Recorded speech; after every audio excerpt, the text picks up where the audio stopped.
Leo tumekuja kwenye kampeni yetu ya Kausapeu. Kama halmashauri ya manispaa ya Ubungo tunayo kampeni yetu hii ya Kausapeu ambao maana yake ni kataa uchafu, safisha, pendezesha Ubungo. Hii ni kampeni ambayo tunaifanya kata kwa kata kwa kila mwezi, na tulianza mwezi Januari, tulianza kata ya Goba, alafu mwezi wa pili tukaenda kata ya Sinza, leo tumekuja kata ya Mburahati. Kampeni hii ni ya kusafisha Ubungo yetu na kuifanya iwe safi, na Ubungo ina mitaa 90. Kwa hiyo kila mtaa unafanya usafi, na baadaye mwisho wa mwaka tutakuja kujua mtaa gani umekuwa ni msafi zaidi, na utapewa pongezi na zawadi wa kuwa mtaa msafi. Lakini pia ule mtaa wa mwisho nao tutautangaza kama wao ndo mabalozi wa mtaa mchafu Ubungo, na tutawapa na bendera kabisa ya ubalozi wa uchafu. Tunafanya hivyo ili na kushindanisha ili mitaa yetu watu waweze kufanya usafi, kwa sababu tunafahamu usafi ni ibada tosha. Usafi ni sehemu ya kuchochea uchumi wetu. Tukiweka mazingira yetu yawe masafi, tunaweza pia watu wakafanya biashara kiurahisi, na watu wakaweza kufanya kununua vitu kwa wafanyabiashara kiurahisi. Lakini pia kwenye masuala ya usafi pia ni tunasaidia kupunguza magonjwa ambukizi ambayo yapo huku kwenye manispaa yetu ya Ubungo na kwa ujumla.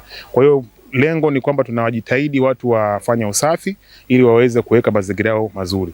Ni kipekee niendelee kuwapongeza madiwani ambao wako pamoja kuongoza hii kampeni. Mwezi Januari tulifanya Goba, na mimi ndo diwani wa Goba, niliongoza hiyo kampeni kama mstahiki na kama diwani wa Goba. Mwezi wa pili tulikuwa tuko kata ya Sinza, nimpongeze pia diwani wa kata ya Sinza Mheshimiwa Wino kwa kuwepo kufanya usafi na pamoja na mimi mstahiki na madiwani wengine.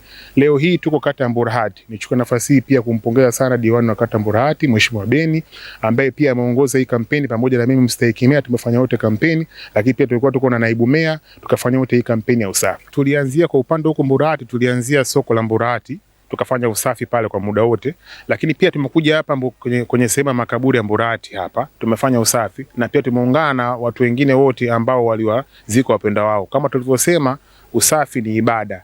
Kwa hiyo watu wote ambao walikuwa wamezika watu wao kwenye makaburi, ni vizuri wakafanya ibada kwenye maeneo yao na kusafisha maeneo ya makaburi. Na hii sio kwa Mburahati tu, hata kwa kata zingine zote. Ndio maana sisi kama viongozi wa halmashauri ya manispaa Ubungo tumekuja hapa, tumeweza kufanya usafi pamoja na ndugu wengine ambao wamekuja kufanya usafi kwenye maeneo haya ya makaburi. Tumekuja kufanya jambo kubwa ambalo naamini ni jambo la kiroho. Tunafahamu kwamba usafi ni jambo muhimu katika maisha yetu ya kila siku. Lakini pia usafi huleta afya ambayo inaweza kutupa sisi nguvu ya kutekeleza majukumu yetu pia ya kila siku. Kwa hiyo nina furaha kubwa sana. Mimi leo kama naibu mstahiki meya nimekuja kujumuika na wananchi wenzangu katika kata ya Mburahati, wilaya hii ya Ubungo, kwa ajili ya kufanya jambo kubwa na muhimu ambalo si lingine bali ni usafi. Nikitambua nitaondoka leo hapa nikiwa na umoja, ushirikiano, lakini pia na upendo mkubwa baina yetu sisi na nyinyi. Kwa hiyo naomba sana tuendeleze ushirikiano huu na tuendeleze usafi huu. Siku ya leo ya Jumamosi ya tarehe 28 ni siku ya maadhimisho ya usafi katika kata yangu ya Mburahati. Ni usafi ambao upo kila mwezi, na katika mpango tulioanza nao tulianza na kata ya Goba Januari, Februari tuliingia kata ya Sinza. Leo hii mpango tuko kwenye kata hii ya Mburahati ambaye mimi ndio diwani wake, na nashukuru mstahiki meya pamoja na naibu meya kuungana na wananchi wakazi wa kata ya Mburahati katika kufanya usafi. Napenda kuendelea kutoa rai kwa wananchi, usafi liwe jambo la msingi sana katika maisha yetu. Mazingira yanapokuwa masafi, maana yake pia tunaboresha na kuimarisha afya zetu. Hivyo basi sio tu leo katika zoezi la usafi liwe ndio mwanzo na mwisho. Kwa hiyo naomba tena kuendelea kusema kwamba usafi uwe zoezi endelevu kila mwisho wa mwezi, kwetu sisi iwe ni sehemu ya maadhimisho. Kwa hiyo pia nilitoa neno pale wakati niko sokoni kwamba sasa mitaa ihakikishe kila Jumamosi inafanya usafi, lakini mwisho wa mwezi iwe kama ni sehemu ya kilele. Hili tukio tulilofanya hapa sisi katika makaburi ni kufanya usafi eneo hili la makaburi. Huwa kiutaratibu kikanisa tunafanya mara mbili.